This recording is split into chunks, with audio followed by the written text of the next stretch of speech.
Le Seigneur soit avec vous. Pourquoi est-il important de jeûner? Bien-aimés, le jeûne se définit comme une pratique religieuse, un acte de dévotion qui consiste à s'abstenir d'aliments par esprit de mortification. Celui qui jeûne ne prend habituellement qu'un seul repas dans la journée au lieu des 3. Il ne s'agit pas d'une action posée dans le cadre d'un régime alimentaire pour garder la ligne ou bien le fil. Non, le jeûne recherche plutôt des valeurs spirituelles qui sont situées donc au-delà du bien-être physique, même si elles peuvent le favoriser ou même le créer. Le jeûne est généralement perçu par les chrétiens comme une privation volontaire qui convertit. L'Église catholique le désigne dans son catéchisme au numéro 1434 comme un acte qui exprime la conversion par rapport à soi-même. Un acte qui exprime la conversion par rapport à soi-même, quand la prière exprime la conversion par rapport à Dieu et l'aumône la conversion par rapport aux autres. Le temps du carême met un point d'honneur sur le jeûne, mais il ne l'emprisonne absolument pas. C'est-à-dire qu'il est possible et même très recommandé de prendre l'initiative de jeûner même en dehors du carême. Mais pour cela, il faut bien connaître l'importance du jeûne. Et c'est ce que nous allons présenter en quelques points. Premièrement, le jeûne permet d'être maître de soi-même, de se posséder soi-même.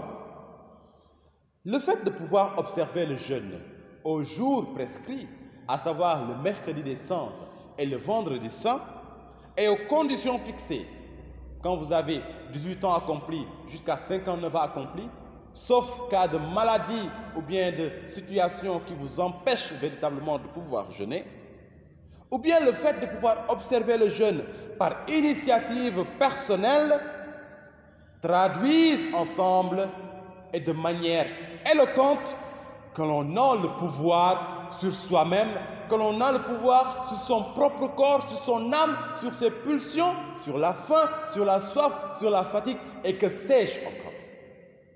Mais être incapable de jeûner par manque de volonté dénote au contraire un manque de pouvoir sur soi-même.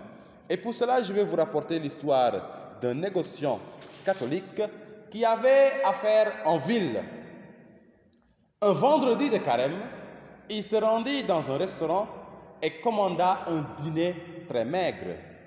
L'aubergiste lui répondit prestement que personne ne demandait du maigre et qu'il ne pouvait en faire pour lui seul. Alors, dit le négociant, apportez-moi du café. Pendant qu'il le prenait, les autres convives qui étaient là se moquaient de lui et continuaient de commander de la viande, du vin et d'autres nourritures très grasses. À la fin, le négociant appela le garçon et lui dit tout haut, « Garçon, apporte-moi du bœuf. » L'aubergiste et ses clients se mirent à sourire significativement en pensant que l'étranger allait enfin manger de la viande. Quand le garçon apporta le bœuf et le rôti, alors le négociant lui dit, « Donnez cela à mon chien qui est sous la table. Il est habitué à la viande et il ne peut même pas s'en passer le vendredi. » Ceux qui étaient là à se moquer de lui se trouvèrent alors humiliés, car ils se disaient, est-ce que nous ne sommes pas nous-mêmes comme ce chien qui ne peut pas se passer de viande même un vendredi de carême? Alors, c'est pour dire que ceux qui ne parviennent pas à jeûner par manque de volonté manifestent ainsi un manque de pouvoir sur leur propre corps, sur leur propre âme, sur leur propre pulsion. Bien sûr, physiquement, jeûner n'est pas une partie de plaisir. On se prive volontairement de quelque chose dont le corps a naturellement besoin. La nourriture, la boisson et même parfois le repos. Mais c'est une mortification qui ne conduit pas à la mort. On ne jeûne pas pour mourir, on ne jeûne pas pour manifester une grève de la faim. mais plutôt c'est une mortification qui conduit à la vie et à une vie meilleure dès cette terre. Jean-Paul Dufour écrit dans ce sens, je le cite, « Jeûner, c'est accepter d'être mis en terre pour que notre Seigneur en retire du fruit. C'est accepter de se laisser moudre. » Fin de citation. Vous savez que pour germer, la graine a besoin d'être mise en terre. Et lorsqu'elle est mise en terre, eh bien ce conditionnement n'est pas un conditionnement qui lui plaît. Il y a la chaleur, il y a l'humidité, il y a l'obscurité. Mais quand elle passe par cette mise en terre, eh bien la graine devient capable de germer et de porter du fruit.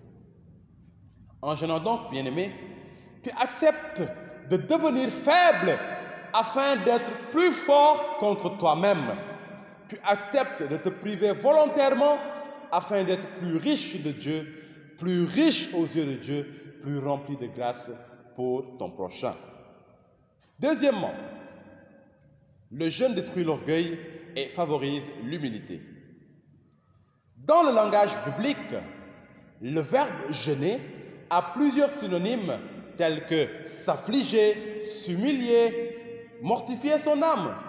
En Isaïe 58, des versets 3 à 5, le prophète en question montre bien que ces termes renvoient tous au jeûne et donc qu'un jeûne sans humiliation volontaire, sans mortification volontaire. La mortification, c'est le fait de s'imposer volontairement une souffrance physique en général ou bien morale, mais dans le but de progresser spirituellement. Donc, un jeûne sans humiliation volontaire, un jeûne sans mortification volontaire ne mérite point d'être appelé jeûne.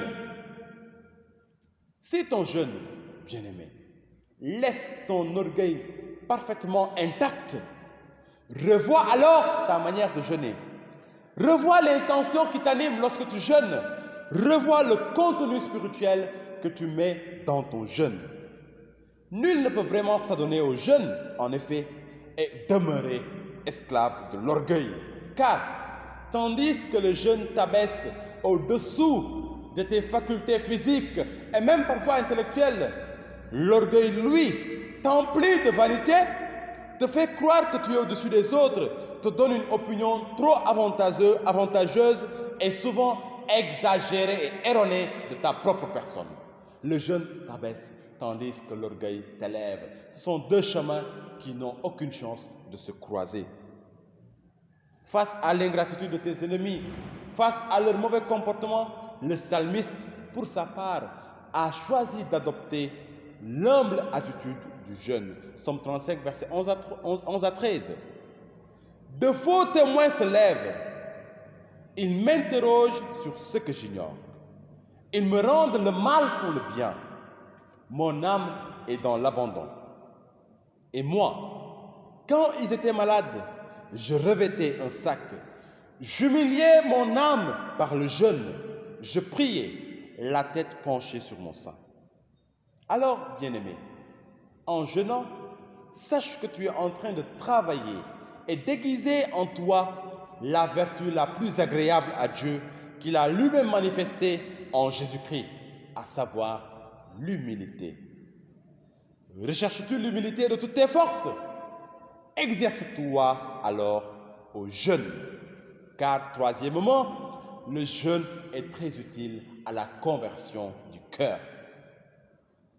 Par la bouche du prophète Joël, et comme nous l'avons entendu le jour du mercredi des cendres, Dieu lui-même s'adresse encore à son peuple en disant « Revenez à moi de tout votre cœur, avec des jeûnes, avec des pleurs et des lamentations. Déchirez vos cœurs, non pas vos vêtements, et revenez à l'Éternel votre Dieu, car il est compatissant et miséricordieux, lent à la colère et riche en bonté. » Joël chapitre 2, des versets 12 à 13. Le Seigneur dit, revenez à moi de tout votre cœur. Comment? Par le jeûne, par les larmes, par les lamentations. Alors, quelle que soit la vertu que vous cherchez dans votre vie, la vertu que vous désirez développer dans votre relation avec Dieu et avec le prochain, eh bien, le jeûne peut vous aider, le jeûne peut t'aider, bien-aimé, à l'acquérir et à l'ancrer fortement en toi. Il ne s'agit pas de disserter là-dessus, il s'agit tout simplement de l'expérimenter par la grâce du Saint-Esprit. Quatrièmement, le jeûne sert à bien préparer spirituellement une entreprise difficile ou solennelle. Tout ce qui revêt un caractère important, tu le sais, bien-aimé, doit se préparer très sérieusement. Or, la préparation spirituelle est souvent négligée au profit de la préparation matérielle, financière ou folklorique. Mais pourtant, cette préparation spirituelle fait partie des clés de réussite, je dis bien, de toute entreprise. La parole de Dieu nous l'enseigne de manière fort excellente dans le livre d'Esther que je vous suggère de lire ou de relire. Ce livre historique rédigé vers le IIe siècle avant Jésus-Christ raconte comment le complot d'un homme politique, Amon, premier ministre du roi Assuérus, pour exterminer le peuple juif vivant dans ce royaume, échoua lamentablement grâce à la prière et à la perspicacité d'une femme qui s'appelle Esther. Amon, orgueilleux de son titre de premier ministre, constata que Mardochée, un juif qui était aussi dans la cour, ne fléchissait point le genou devant lui. Vous savez, dans ce royaume-là, le roi et son bras droit étaient considérés un peu comme des divinités. Alors quand il passait, les gens fléchissaient le genou, ils les saluaient, mais aussi c'était une manière de les honorer, une manière presque de les adorer, comme des représentants de la divinité. Pour cela, parce que Mardochée ne fléchissait pas le genou devant lui comme les autres, Aman le prit en haine et avec lui tout le peuple juif, et il chercha à exterminer l'ensemble des juifs du royaume. Il mentit au roi en lui disant que ce peuple avait ses coutumes et ses lois particulières au sein du royaume, et que c'était donc un peuple qu'il fallait exterminer. Le roi lui donna l'autorisation de publier un édit de soulèvement et de meurtre contre tous les juifs qui vivaient dans le royaume. Ayant appris cela, Mardochée entra dans une grande tristesse et il alla en parler à sa fille adoptive Esther, qui faisait partie des dames de la cour royale, en lui demandant d'intercéder en faveur du royaume, en faveur de tous les juifs présents dans le royaume, elle-même qui était juive. Mais Esther avait quelques craintes, car la loi définissait que toute personne qui se présenterait devant le roi sans avoir été invitée par lui, notamment ces dames de cour, devait subir la peine de mort. Alors, l'entreprise était trop périlleuse, mais Esther envoya dire à Mardochée, comme cela est écrit, Esther chapitre 4, le verset 13, « Va, rassemble tous les Juifs qui se trouvent à Suse et jeûnez pour moi sans manger ni boire pendant 3 jours et 3 nuits. Moi aussi, je jeûnerai de même avec mes servantes, puis j'entrerai chez le roi malgré la loi.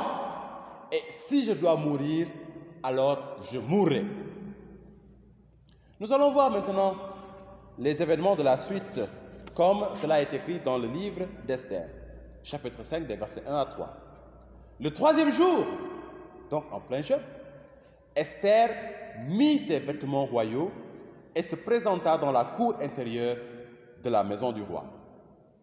Le roi était assis sur son trône royal dans la maison royale, en face de l'entrée. Lorsqu'il vit la reine Esther debout dans la cour, elle trouva grâce à ses yeux et lui tendit le sceptre d'or qu'il tenait à la main. Esther s'approcha et toucha le bout du sceptre. Et le roi lui dit, « Qu'as-tu, reine Esther, et que demandes-tu? Même si tu demandes la moitié du royaume, elle te sera donnée. » Alors vous voyez, comment le jeûne est puissant, comment le jeûne d'Esther a réussi non seulement à tordre, à atténuer et même à courber la rigueur de la loi qui devait la condamner à mort parce qu'elle était venue chez le roi sans être invitée par lui. Et comment ce jeûne aussi a réussi à disposer entièrement le cœur du roi aux besoins d'Esther, a attendri le cœur du roi, à le rendre doux comme un agneau, au point que ce roi se mette à lui promettre, avant même qu'elle n'ait parlé, la moitié du royaume. Grâce à cela, grâce à ce jeûne qu'Esther a fait, qu'Esther a vécu, grâce au jeûne que les Juifs en communion avec elle ont adopté, eh bien Esther va réussir à la fin à sauver le peuple juif du complot et à faire condamner à mort Aman, l'ignoble comploteur. Le scribe Esdras aussi montra l'exemple de l'importance du jeûne avant toute grande entreprise. Au cours du voyage du retour de l'exil de Babylone, il s'abandonna par le jeûne entre les mains du Seigneur, comme il en témoigne lui-même. Esdras chapitre 8, les versets 21 à 23. Là, près du fleuve d'Ahava, je publiai un jeûne d'humiliation devant notre Dieu, afin d'implorer de lui un heureux voyage pour nous, pour nos enfants et pour tout ce qui nous appartenait. J'aurais eu honte de demander au roi une escorte et des cavaliers pour nous protéger contre l'ennemi pendant la route, car nous avions dit au roi, la main de Dieu est pour leur bien sur tous ceux qui le cherchent. Mais sa force et sa colère sont sur tous ceux qui l'abandonnent. C'est à cause de cela que nous jeûnâmes et que nous invoquâmes notre Dieu, et il nous exauça. Dans le Nouveau Testament, avant de débuter son ministère public, Jésus, conduit par le Saint-Esprit au désert, a jeûné pendant 40 jours et 40 nuits. Matthieu 4, versets 1 à 11. Avant d'aller accomplir la mission qui leur avait été confiée par le Saint-Esprit, là nous sommes dans les débuts de l'Église, Paul et Barnabas avaient jeûné avec tous leurs frères dans le ministère, puis reçu l'imposition de leurs mains.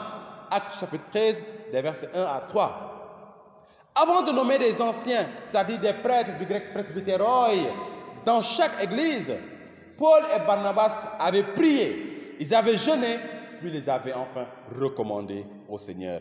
Acte 14, verset 23. Bien-aimés, le message est simple. Prends l'habitude de préparer par le jeûne tout événement que tu juges important dans ta vie. Prends l'habitude de préparer par le jeûne tout événement que tu juges important dans ta vie, tant au niveau familial qu'au niveau scolaire, universitaire, professionnel, affectif, social, national et même international. Car tout ce qui est bien préparé spirituellement se déroule agréablement au plan physique. Tout ce qui est bien préparé spirituellement se déroule comme sur des roulettes au plan physique. Car c'est l'esprit qui anime la matière. Et l'ensemble de ce qui existe a été créé par l'esprit universel, par l'esprit suprême qui est Dieu. Cinquièmement, le jeûne permet de se revêtir de la puissance divine. Il permet de se revêtir de la puissance divine. Et pour vous en convaincre, je vais vous partager un passage de l'Évangile selon saint Matthieu, à partir du chapitre 17, des versets 14 à 21. Lorsqu'ils furent arrivés près de la foule, un homme vint se jeter à genoux devant Jésus et dit, « Seigneur, aie pitié de mon fils, qui est lunatique et qui souffre cruellement. Il tombe souvent dans le feu et souvent dans l'eau. Je l'ai amené à tes disciples et ils n'ont pas pu le guérir. » « Race incrédule et perverse, répondit Jésus. Jusqu'à quand serai-je avec vous? Jusqu'à quand vous supporterai-je? Amenez-le-moi ici.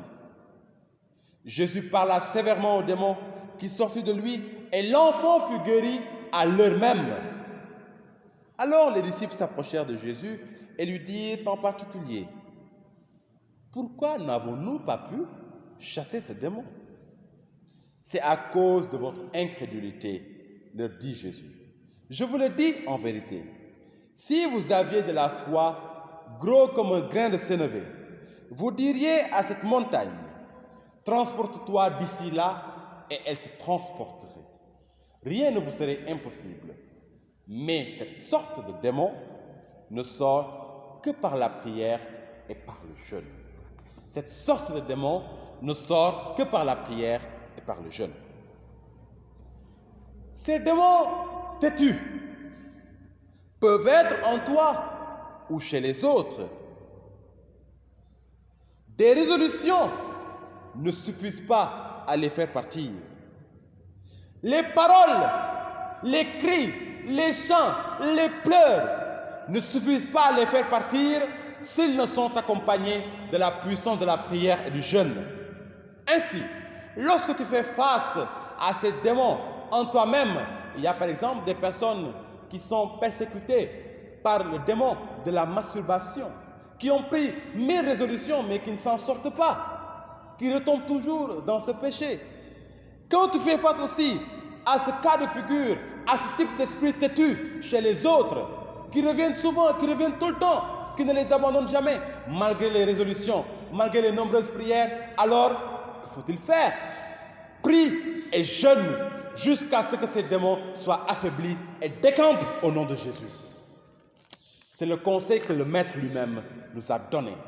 Et partant de son expérience, Saint Bernard affirme, je le cite, « La prière obtient la force de jeûner. » Vous savez, parfois, ce n'est pas le jeûne qui vous vient à l'esprit en premier lieu quand vous faites face à ces types d'esprits têtus. Mais en priant, le Seigneur vous donne la force de jeûner contre ces esprits. Saint Bernard poursuit en disant, le jeûne donne la force contre le démon. Cela veut dire quoi? Eh bien, quand vous priez, vous obtenez la force de jeûner. Quand vous jeûnez, vous avez la force non seulement de résister aux attaques du démon, mais aussi de pouvoir lui rentrer dedans et de le renverser. Et il finit en disant, tu es sûr d'avoir triomphé du monde si tu mortifies ton corps. C'est ce qui nous empêche de triompher du monde. Car le monde nous attire avec ses plaisirs, avec ses joies, avec ses délices. Mais quand nous parvenons de temps en temps à dire à notre corps non, de temps en temps à dire à notre âme non, à nous refuser parfois la nourriture, parfois la boisson, parfois des plaisirs charnels, à savoir résister quand il le faut, alors nous savons que nous avons triomphé du monde. Et c'est ce que Saint Bernard nous fait comprendre. Vous voyez, bien-aimés, pendant ce temps de carême, beaucoup vont grandir spirituellement, beaucoup vont devenir des géants spirituels, car le jeûne leur aura obtenu non seulement la force de lutter contre les démons, mais aussi la force de pouvoir réussir déjà tout ce qu'ils auront à programmer pendant le reste de l'année. La force d'être celle et lumière dans le monde. Mais la tentation après le carême est souvent de se relâcher, de dire ouf, maintenant on peut souffler. Attention, attention, car dans ce cas-là, tu vas régresser, bien-aimé. Tu vas retourner à ton vomi, bien-aimé. Tu vas retourner à la boue, bien-aimé. Tu vas perdre les grâces que tu as acquises pendant ce carême, bien-aimé. C'est pourquoi n'accepte pas de descendre de ce qu'on appelle la tension spirituelle. Tu as eu une tension spirituelle pendant ce carême. Tu as été fort, tu as combattu le péché, alors continue de combattre le péché même au-delà du carême. Garde ta force, garde cette disposition à pouvoir librement dire un jour, aujourd'hui, je ne prends pas le petit déjeuner ou bien je ne mange pas à midi, je jeûne. Aujourd'hui, je me sacrifie pour telle ou telle autre intention. Cela fera que tu seras toujours disposé, disponible pour répondre à la mission que le Seigneur va te confier.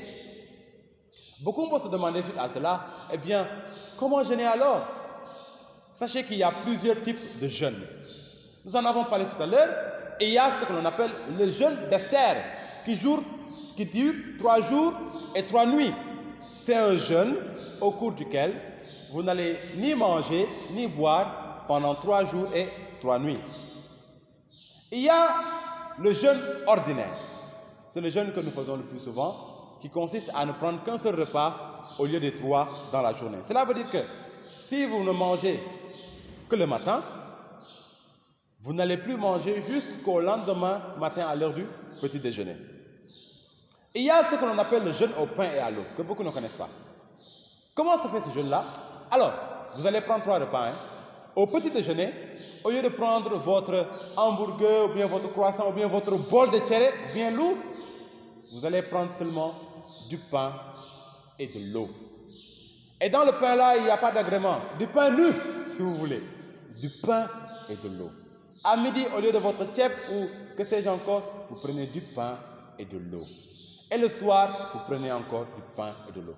Vous avez mangé 3 fois dans la journée, mais vous vous êtes sacrifié par rapport à certaines nourritures que vous auriez eu envie de prendre. Des nourritures plus lourdes qui vous auraient maintenu mieux en forme dans la journée.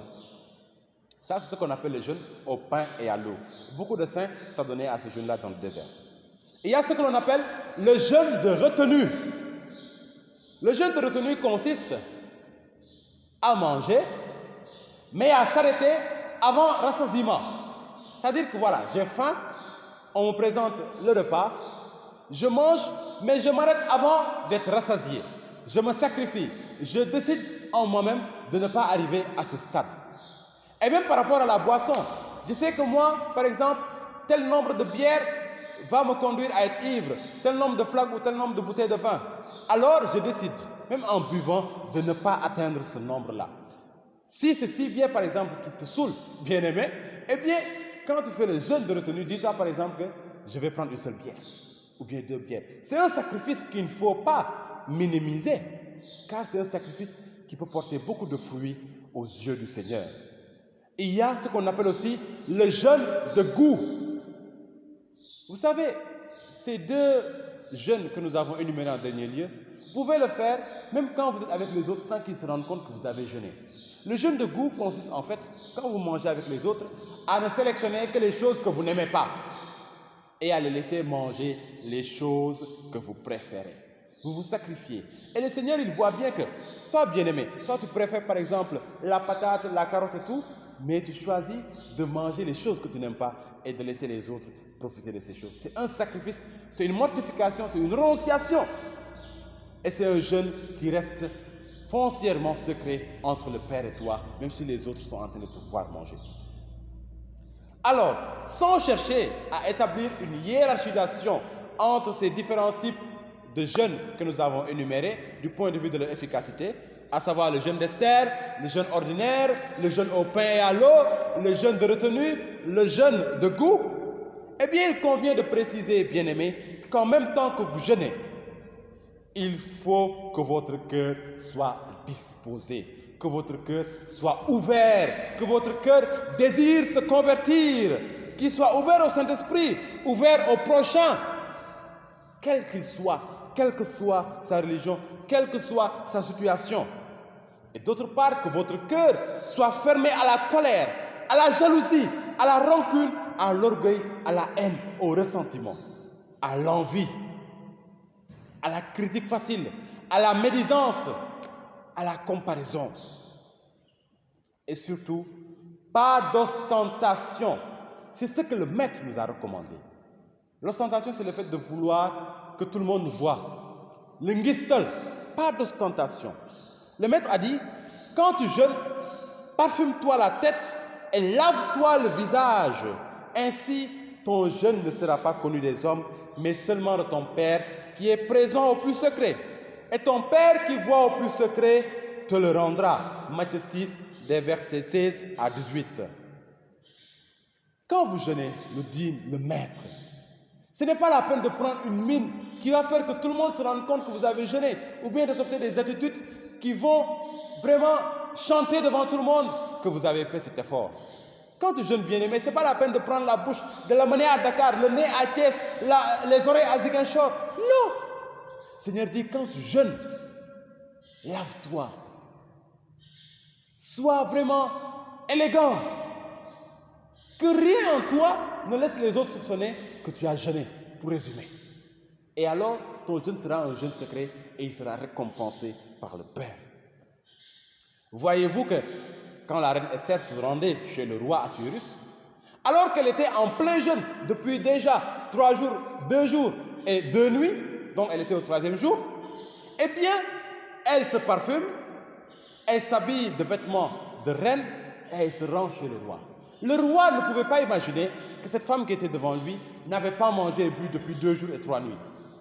Mais seul Dieu le savait et c'est pourquoi son jeûne a été puissant. Ne vous découragez pas de jeûner, bien-aimés. Même si cela peut être difficile, peut être contraignant avec les conditions climatiques. Ne vous découragez pas de jeûner. Les fruits spirituels et physiques en sont incalculables, incommensurables. Sachez, comme le révèle Saint Bernard, je le cite, que plus la prière doit être efficace, plus le démon s'acharne à la combattre. Je reprends. Plus la prière doit être efficace, plus le démon s'acharne à la combattre. Nous avons parlé du jeûne, je fais aussi un clin d'œil au chapelet. Voyez comment Satan combat le jeûne et le chapelet. On peut faire aussi un clin d'œil à l'Eucharistie. Voyez combien Satan combat l'Eucharistie, combien il fait en sorte que les catholiques ne jeûnent pas, ou bien aient des difficultés pour jeûner, qu'ils aient des difficultés, certains bien sûr, pour aller à la messe, qu'ils aient des difficultés pour réciter le chapelet en toute tranquillité. Tout ça, c'est des attaques du diable, car ce sont des prières efficaces. Le jeûne, l'Eucharistie et le chapelet. Vous savez, l'Eucharistie, c'est le sommet de toutes les prières. C'est la plus grande prière de l'Église. On dit que dans l'Église catholique, dans le catéchisme de l'Église, bien sûr, que l'Eucharistie est la source et le sommet de toute la vie chrétienne. Eh bien, c'est pourquoi Satan va vous empêcher, d'aller à la messe. Mais résistez, car c'est parce que la prière est efficace qu'il mène tout ce combat. De même, résistez aux tentations de découragement face au jeûne. Résistez aux tentations de découragement face au chapelet. Alors, j'implore sur vous la bénédiction du Seigneur, qu'il vous aide à pouvoir jeûner. Jeûner de tout votre cœur, de déchirer votre cœur et non pas vos vêtements, et surtout d'opérer un jeûne dans la discrétion qui ne soit connu que du Père en vue d'une plus grande efficacité. Le Seigneur vous bénisse et vous garde, in nomine Patris et Filii et Spiritus Sancti. Amen.